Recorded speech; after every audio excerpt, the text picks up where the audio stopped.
आज हम स्टडी करेंगे इलेक्ट्रोकेमिस्ट्री का लेक्चर नंबर 2 और यहाँ का जो कंटेंट होने वाला है अभी वो बहुत इंपॉर्टेंट होगा। लेकिन इससे ज्यादा इंपॉर्टेंट ये है कि इससे पहले लेक्चर 1 में हमने जितनी चीजें पढ़ी, अगर आपने वो नहीं देखा है तो फिर ये लेक्चर आप भूल से भी स्टार्ट मत करना, वरना बहुत बड़ा झटका लगेगा आपको। क्योंकि देखो, जितना भी चीज हमने पहले लेक्चर में कंप्लीट किया उसका पूरा कनेक्शन यहाँ पर है, वो नहीं समझोगे। यहाँ का स्टार्ट हम करेंगे नस्ट इक्वेशन से, वो आपको समझ में नहीं आएगा, क्योंकि नस्ट इक्वेशन आता कि मैं उससे वो समझना जरूरी है, तभी आपको उसका एप्लीकेशन समझ में आएगा। सो इंपॉर्टेंट ये है कि उस लेक्चर को आप पहले जाके देखिए, आप सर्च करके देख सकते हैं, अदरवाइज उसका लिंक आपको डिस्क्रिप्शन पे मिल जाएगा, वहां से डायरेक्टली वॉच कर लेना। तो पहले लेक्चर 1 को कंप्लीट कीजिएगा, उसके बाद हम लेक्चर 2 पे आप यहाँ पे आइएगा। एंड लेक्चर 2 में आज हम स्टडी करेंगे नस्ट इक्वेशन को, उसके कुछ न्यूमेरिकल्स करेंगे, बेसिक्स यहाँ पे, एंड देन जो नॉर्मल चीजें होती है, कंडक्शन एंड आपका जो कप्पा जो होता है जिसमें आपको बहुत ज्यादा प्रॉब्लम है, एंड कप्पा, उसके अलावा फिर आपका मोलर कंडक्टिविटी होता है, वहां पे प्रॉब्लम होती, तो वो सारी चीजें हम यहाँ पे आपको सॉल्व कराएंगे, कुछ बेसिक न्यूमेरिकल कराएंगे, जिससे आपका एक फाउंडेशन तैयार हो जाएगा। तो बिना किसी और इंतजार के लेक्चर को मैं स्टार्ट कर रहा हूँ। आपका एक छोटा सा काम है, कॉपी कलम लेके बैठना, नहीं तो मेरा चप्पल हमेशा रेडी रहता है यहाँ से उड़ के वहां तक आने के लिए, ठीक है। ओके चलो, तो लेक्चर स्टार्ट हो रहा है। मैं आपके सामने ला रहा हूँ अपने सुंदर सुंदर से नोट्स, आपके लिए बनाता हूँ। यार आप लोग तारीफ भी नहीं करते हो कमेंट में, कमेंट आ जाना चाहिए सबका। नहीं आया मैं यहाँ से भेज दूंगा बहुत कुछ, जितना भी आप लोग को चिट्ठा है ना सब मेल करके आपके मम्मी पापा के पास भेज दूंगा, बता दे रहा हूँ। कमेंट आना चाहिए। अच्छा चलो, तो लास्ट में यहाँ पे स्टार्ट क्या करेंगे, अभी नस्ट इक्वेशन आ जाओ। तो लास्ट मैंने आपको बताया था ये चीज कि नस्ट इक्वेशन आता क्यों है। नस्ट इक्वेशन की नीड हमें तब पड़ी, हम ऑलरेडी जानते हैं भाई इलेक्ट्रोड पोटेंशियल हम कैलकुलेट कर सकते हैं। एक हमने स्टैंडर्ड बना रखा है कि अगर हमारे पास कैथोड का इलेक्ट्रोड पता है, उसको माइनस करेंगे एनोड के इलेक्ट्रोड पोटेंशियल से हम निकाल लेंगे। बट यहाँ पे कंडीशन ये थी, टेम्परेचर 25 डिग्री सेंटीग्रेड ही होना चाहिए और मोलैरिटी 1 मोलर होना चाहिए। बट ना, ये एक जनरलाइज्ड ट्रेंड हमने बनाया। अब ना तो इंसानों की ये फितरत है और ना ही बाकी सब जितने भी स्पेसिस पाए जाते हैं कि वो जनरल ट्रेंड को वो फॉलो करें। तो जनरल ट्रेंड को फॉलो करके वो हटेंगे ही कभी ना कभी। तो जहां पे वो जनरल ट्रेंड फॉलो नहीं होता वहां पे आता है नस्ट इक्वेशन। वो बोलता है कोई भी टेम्परेचर है कोई प्रॉब्लम नहीं है, कोई भी मोलैरिटी है कोई प्रॉब्लम नहीं, इवन अगर प्रेशर का मामला आ जाए कोई प्रॉब्लम नहीं है, तुमको जो लाना है लेके आ जाओ, मेरे इक्वेशन पे वैल्यू पुट करो, मैं जवाब तुमको बता दूंगा। तो ये पहला इंपॉर्टेंस है नस्ट इक्वेशन का। इनका जो ओरिजिनल जो था ना, डेरिवेशन पे उतना हम ध्यान नहीं देंगे, लेकिन ओरिजिनल ये आता है E is equal to E not is equal to minus में आपका आता है N R T N F and L N Q. तो अभी लॉग में ध्यान देना, ये एल एन जो होता है ये बेस ई वाला होता है, देन हम इसको बेस 10 में कन्वर्ट करेंगे क्योंकि वो हमारे लिए इंपॉर्टेंट है। कैलकुलेशन के लिए हम हमेशा बेस 10 वाला लॉग यूज करते हैं। ओके तो यहां से जब बेस 10 में इसको हम कन्वर्ट करेंगे तो वो लॉग ऑलरेडी आ जाएगा। कैसे करना है अभी बताएंगे। यहाँ पे नोटेशन का मतलब समझ लीजिएगा। आर आपका यहाँ पर यूनिवर्सल गैस कांस्टेंट है जिसको आप बहुत पहले से जानते हो, बट ध्यान रखना यहाँ पे जो आर का वैल्यू आप यूज करोगे वो होगा 8.314 जूल पर किलो मोल। ये क्योंकि ये हमें एनर्जी की बात हो रही है यहाँ पर, ठीक है, ये ध्यान रखना। इसके अलावा एन आपको बताता है नंबर ऑफ इलेक्ट्रॉन्स एक्सचेंज। अब चाहे वो रिडक्शन हो या पोटेंशियल हो, यहाँ पर रिडक्शन होगा या ऑक्सीडेशन होगा, इलेक्ट्रॉन तो एक्सचेंज होना ही है। तो कितना इलेक्ट्रॉन एक्सचेंज हो रहा है वो एन बताता है। एफ है हमारे पास फ्राइडेज कांस्टेंट, और इसके बारे में ऑलरेडी हमने पिछले लेक्चर में आपको पूरा जानकारी बताया कि फ्राइडेज कांस्टेंट कितना हेल्प करेगा आपको। फिलहाल आपको वैल्यू याद रखना है कि 1 फ्राइडे का वैल्यू होता है 96500 कूलम, ये बहुत इंपॉर्टेंट है। क्यू यहाँ पर क्यूसेंट होता है, जस्ट लाइक हम जब डिवाइड करते हैं तो हमारे पास दो चीज होता है, एक डिविडेंड एक डिवाइडर है। तो जैसे वहां पर भाई डिविडेंड बाय डिवाइडर होता है, उसको डिवाइड करके जो क्यूसेंट जो आंसर आता है ये वही है। यहां पर हमारे पास क्या है, क्यूसेंट बोलता है भाई प्रोडक्ट बाय रिएक्टेंट, सिंपल, और कुछ नहीं करना है। बहुत आसान बनाना है, राइट बाय लेफ्ट कर लेना है इसको। जो चीज आपको राइट साइड में प्रोडक्ट मिलती है, लेफ्ट साइड में आपके पास रिएक्टेंट होता है, बस इतना आसानी से आप इसको याद कर सकते हैं। ये चीज समझ गए। ओके आ जाओ। अब इसमें देखना हमारे पास देखो बहुत सारा कांस्टेंट है, इसको हम बेस 10 में जब कन्वर्ट करेंगे तो ये क्या हो जाएगा, 2.303 से मल्टीप्लाई करना होता है हमें। 8.314 आर की वैल्यू है आपको पता ही है।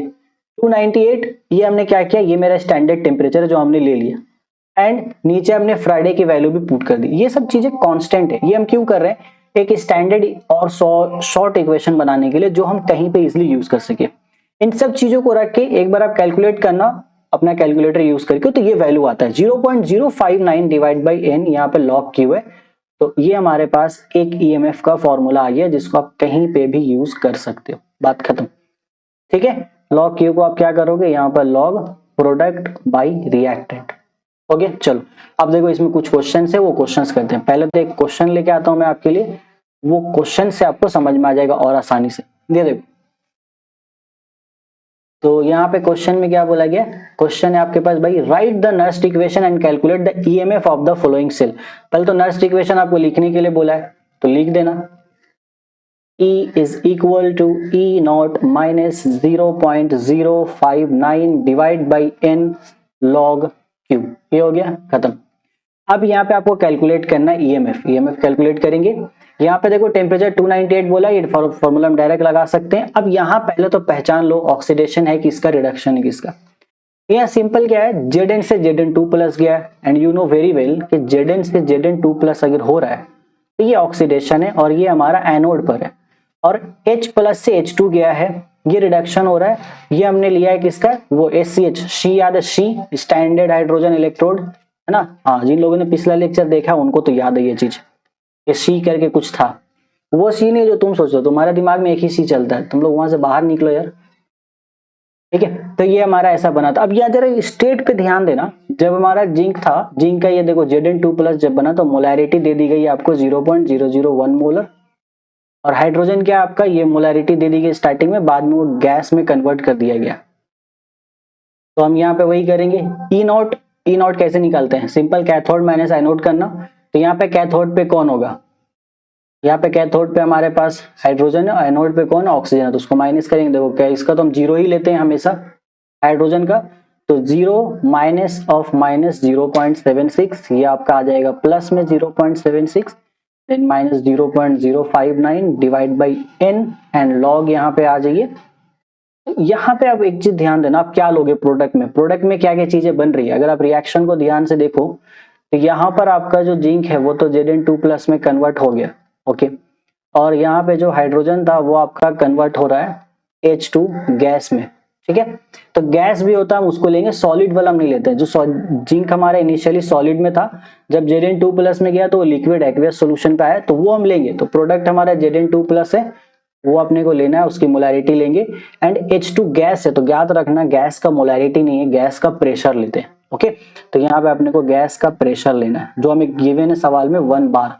एंड नीचे आ जाओ, नीचे हमारे पास रिएक्टेंट में क्या था, बस एक ही चीज है, आप रिएक्टेंट में यहाँ पे हाइड्रोजन को ले लो और कुछ नहीं लेना है, बात खत्म। तो ये आपका कितना हो जाएगा, अब इसको आप कैलकुलेट कर लीजिए, आसान सा कैलकुलेशन है। 0.76 minus 0.059 divide by n and log, यहाँ पे वैल्यू पुट कर देता हूं मैं।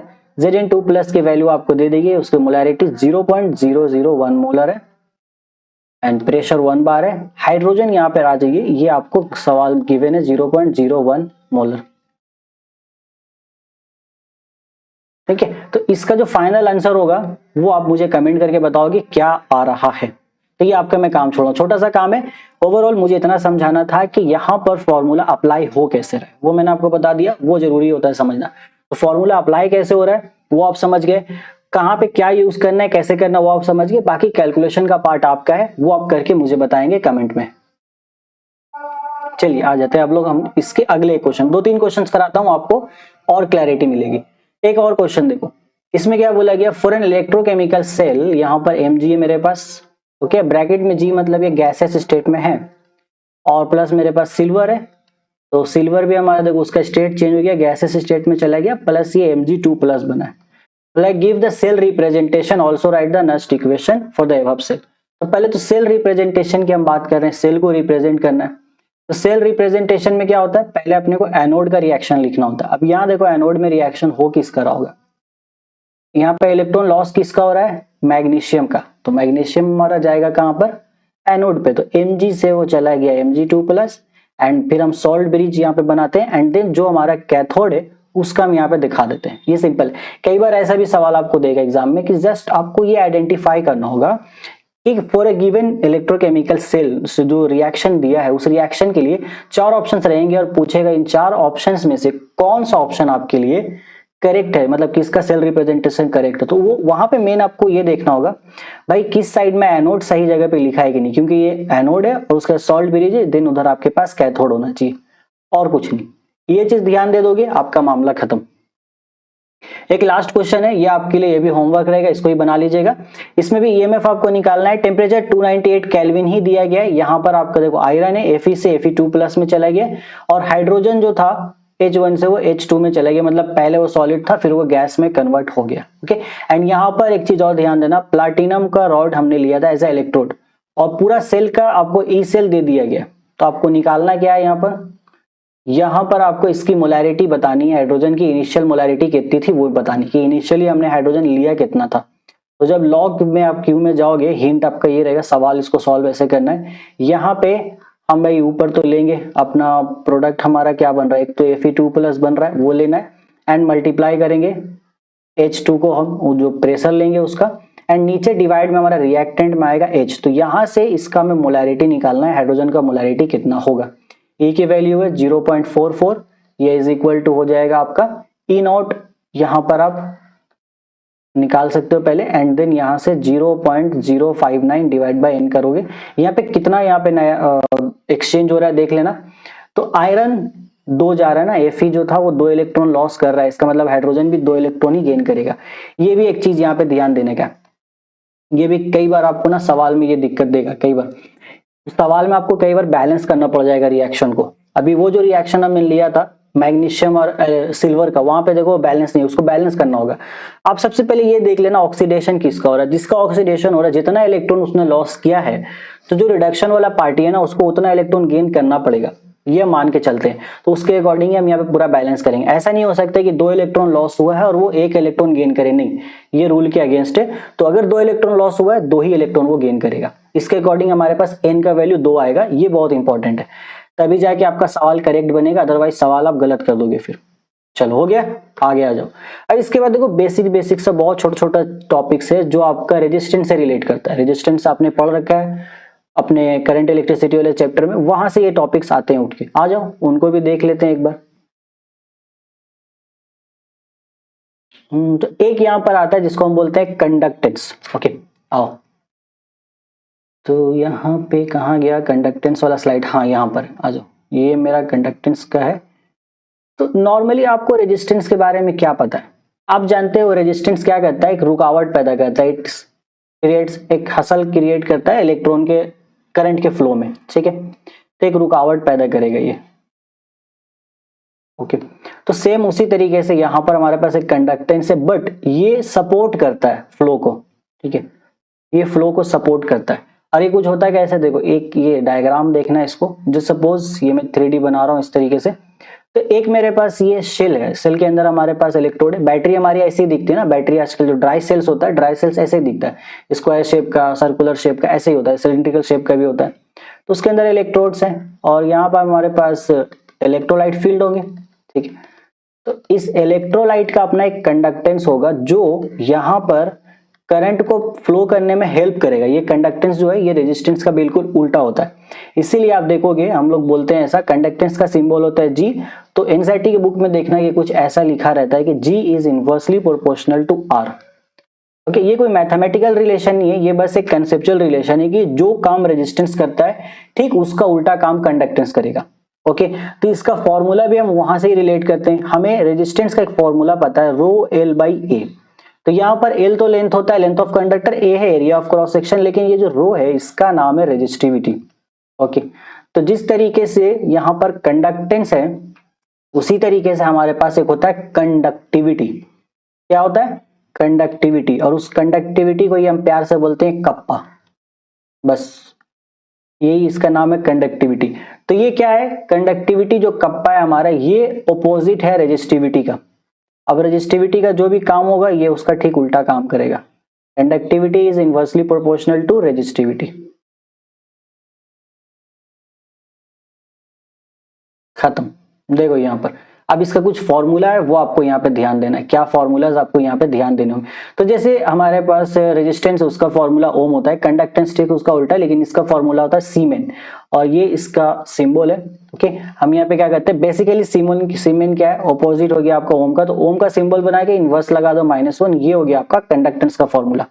देन कप्पा जो हमारा होता है उसको हम के से डिनोट करते हैं, ओके, और स्मॉल के से डिनोट करते हैं। आप इसमें कंफ्यूज मत होना, किताब में आपको डिफरेंस नहीं समझ में आता है कि कैपिटल है या स्मॉल है, बट ध्यान रखना स्मॉल के से हम कप्पा को डिनोट करते हैं, कैपिटल के से नहीं। तो जस्ट लाइक जो हमारा रेजिस्टेंस का फॉर्मूला क्या होता है, R is equal to rho L by A, okay तो उस तरीके से हमारे यहाँ पर कप्पा का फॉर्मूला हम निकालते हैं तो वो आता है G into L by A. ठीक है, kappa is equal to G into L by A. G मतलब कंडक्टेंस और एल बाई ए हमारा हो गया। अब एल क्या है यहाँ पे, जैसे मैंने एक बैटरी यहाँ बनाई थी, अब इस बैटरी को जरा गौर से देखना, तो इसका कुछ तो लेंथ होगा, लेंथ है अपना। ओके एंड देन इसका अपना एरिया ऑफ क्रॉस सेक्शन भी होगा कुछ।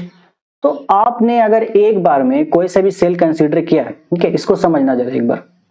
ठीक है, आपने कोई एक बार में अगर आपने कुछ अगर कंसीडर किया, देखो जैसे किताब ही है, इसको ही ले लेते हैं, समझने के लिए सब चलता है। ठीक है, अब भाई इसी साइज का पूछ लोगे, लेंथ फिक्स है और उसका एरिया ऑफ क्रॉस सेक्शन आपका फिक्स है, ये चेंज नहीं करोगे।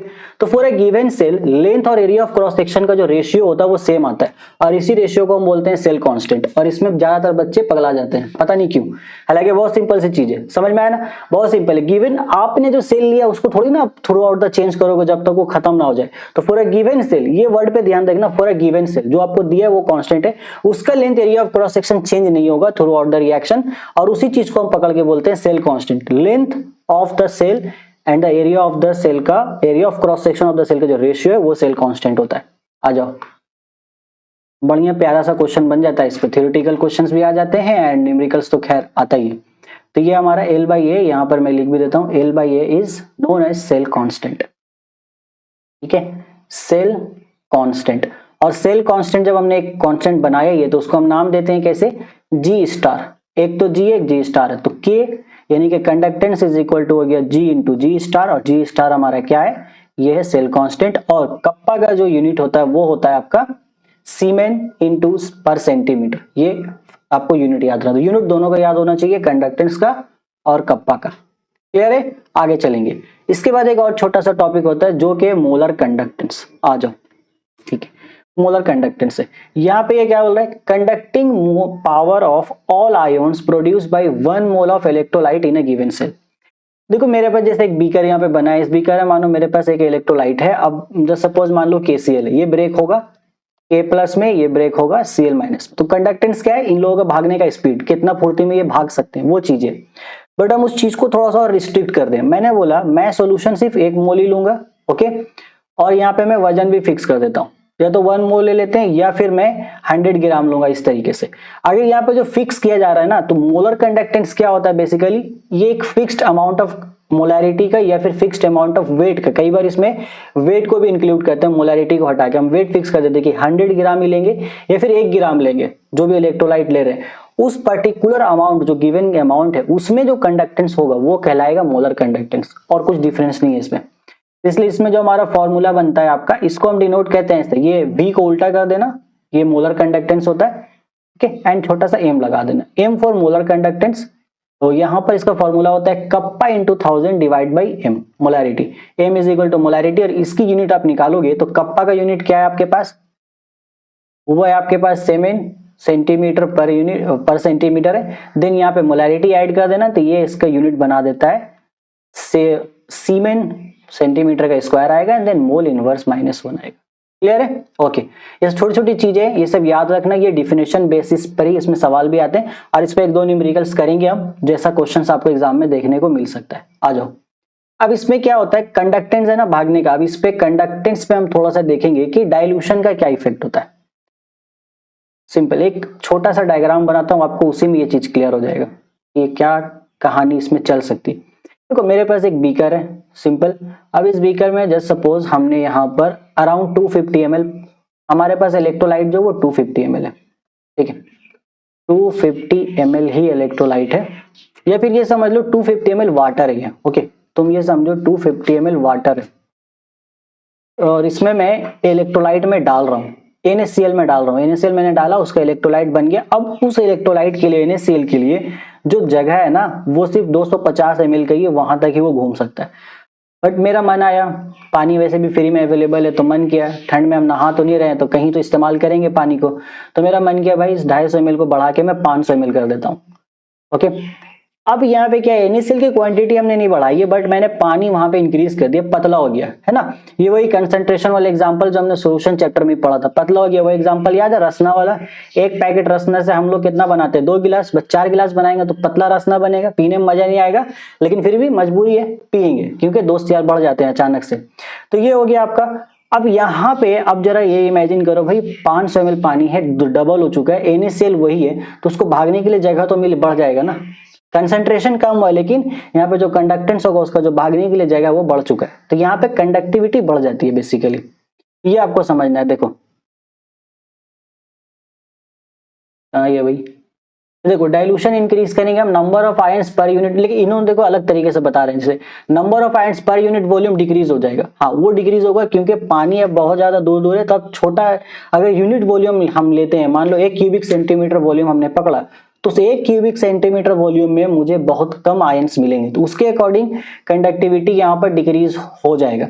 ये कंडक्टिविटी किसके रिस्पेक्ट में बोल रहे हैं हम, ये करंट के रिस्पेक्ट में बोल रहे हैं। मैंने जैसे बताया कंडक्टिविटी बढ़ेगा तो वो क्या है, वो NaCl जो इलेक्ट्रोलाइट लिया उनके लिए आसानी है, उनके लिए जगह बहुत है, वो कहीं भी भाग सकते हैं। लेकिन अगर मैं यहाँ पे सेल कनेक्ट करता हूँ, इसी डायग्राम में वापस आ जाए, इसी में अगर मैं सेल कनेक्ट कर दूं, मैं इलेक्ट्रोड लगा दूं, बैटरी लगा दूं, तो यहाँ से इलेक्ट्रॉन का फ्लो बहुत कम होगा, क्योंकि जो NaCl है वो बहुत कम मौजूद है थोड़ा थोड़ा जगह पे, तो उस हिसाब से करंट के हिसाब से कंडक्टिविटी घट जाएगी।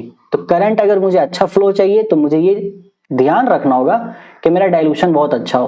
ओके, ये चीज है। तो डाइल्यूशन अगर हम डिक्रीज कर देंगे, यहाँ पर पतला होगा, गाढ़ा जितना सोल्यूशन होगा उतनी अच्छी कंडक्टिविटी मिलेगी हमें करंट के मामले में, उतना अच्छा करंट का फ्लो मिलेगा।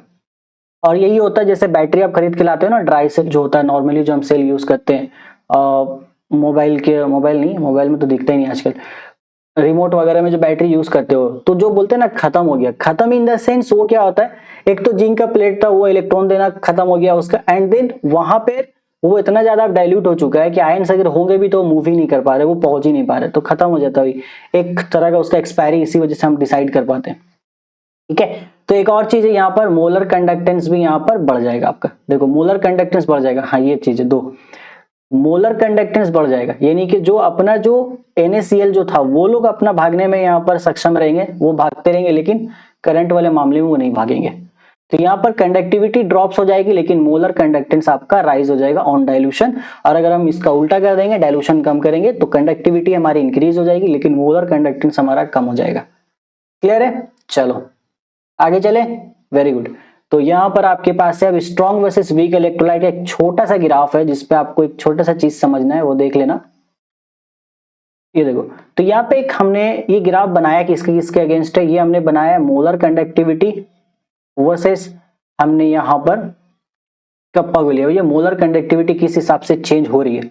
तो अगर मेरे पास कोई स्ट्रॉन्ग इलेक्ट्रोलाइट है ना, तो स्ट्रॉन्ग इलेक्ट्रोलाइट का ये वाला ग्राफ देखो ऊपर से नीचे तक जा रहा है, ऊपर से नीचे तक ये जो ग्राफ आ रहा है, तो ये ग्राफ हमें ये बताता है कि जो भी एलिमेंट्स होंगे या जो भी इलेक्ट्रोलाइट होंगे जो इस रेंज में फॉल करेगा वो वीक होगा, वीक इलेक्ट्रोलाइट आता है, जो इस रेंज में फॉल करता है वो स्ट्रॉन्ग इलेक्ट्रोलाइट आता है।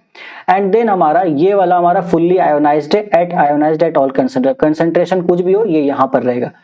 तो कंसंट्रेशन चेंज होने से मोलैरिटी कैसी, मोलर कंडक्टेंस कैसे चेंज होता है वो हमें इससे पता चल जाता है। कुछ हमारा ऐसा है जो यहाँ पे फिक्स है, और कुछ ऐसा है ऊपर की तरफ आपको जितना भी टॉप में दिख रहा है वो सब वीक इलेक्ट्रोलाइट टॉप पे प्लॉट हो जाता है, यहाँ पे सब स्ट्रॉन्ग इलेक्ट्रोलाइट होगा। अब आपका सवाल हो सकता है सर यहाँ से सवाल कैसा आएगा एग्जाम में, क्योंकि इसमें कोई डाटा नहीं है, इस वाले ग्राफ में जो आपको दिया गया है इसमें कोई भी डाटा प्रेजेंट है नहीं, बस इतना बोला गया है कि मोलर कंडक्टेंस जो है वो मोलर कंडक्टेंस वर्सेस आपका कंसंट्रेशन का ग्राफ दिया है। आपसे सवाल बस इतना पूछेगा भाई कंसंट्रेशन बढ़ाने से जो आपका मोलर कंडक्टेंस है वो किस हिसाब से बढ़ता है और किस हिसाब से घटता है। तो स्ट्रॉन्ग इलेक्ट्रोलाइट में अगर आप देखो तो एक्सपोनेंशियली बढ़ रहा है ये, तो ये वर्ड आपको याद रखना है, स्ट्रॉन्ग इलेक्ट्रोलाइट में ये एक्सपोनेंशियली बढ़ेगा और वीक इलेक्ट्रोलाइट में एक्सपोनेंशियली घट जाएगा। बस यही चीज आपसे वो पूछ सकते हैं, अदरवाइज ज्यादा कुछ नहीं पूछेंगे वो। तो एक्सपोनेंशियली इंक्रीज है, वो एक्सपोनेंशियली डिक्रीज है। आगे आ जाओ। इसके बाद ये कॉम्पिटेटिव इलेक्ट्रोलाइट्स हमारे पास अच्छा ये इलेक्ट्रोलिसिस वाला टॉपिक है। तो इलेक्ट्रोलिसिस इसका बहुत आसान सा टॉपिक है, उसको एक बार क्लियर कर लेते हैं, फिर ये चैप्टर हमारा खत्म हो जाएगा। ठीक है, आ जाओ आ जाओ आ जाओ इधर आ जाओ। तो हमें देखो इलेक्ट्रोलाइट पता है कि अगर मेरे पास NaCl है या फिर मैं सोडियम सल्फेट ले लेता हूँ, Na2SO4 ले लेता हूँ, या फिर हम मानो नाइट्रिक एसिड ले लेते हैं, ओके, और वाटर को भी हम एज इलेक्ट्रोलाइट हम यूज करते हैं, ये सब चीजें। तो होता क्या है सिंपली हमारा कि अगर हमने किसी भी कंपाउंड में से बिजली गुजारी, जो हम देख रहे हैं स्टार्टिंग से इस चैप्टर के, हमने NaCl लिया, यहाँ से हमने बिजली गुजारी, NaCl क्या हुआ, वो ब्रेक हो गया अपने कॉन्स्टिट्यूएंट आयंस में, तो हम बोलेंगे ये हमारा इलेक्ट्रोलाइट कहलाएगा। अगर बिजली गुजारने से ब्रेक हुआ तो वो इलेक्ट्रोलाइट कहलाएगा, और ये पूरा प्रोसेस को ही हम कहते हैं इलेक्ट्रोलाइसिस, बस और कुछ नहीं है। इलेक्ट्रोलाइसिस यही सिंपल सा चीज है,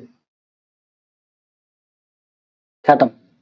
ठीक है, इतना आपको पता है पहले से भी। यहाँ पे एक चीज आपको इलेक्ट्रोलाइसिस में याद रखनी है कि ब्रीन सॉल्यूशन करके आता है आपका, इसको हाँ ब्रीन ही पढ़ा जाता है, ब्रीन या ब्राइन प्रोनाउंस आप कर सकते हैं इसको, BRINE।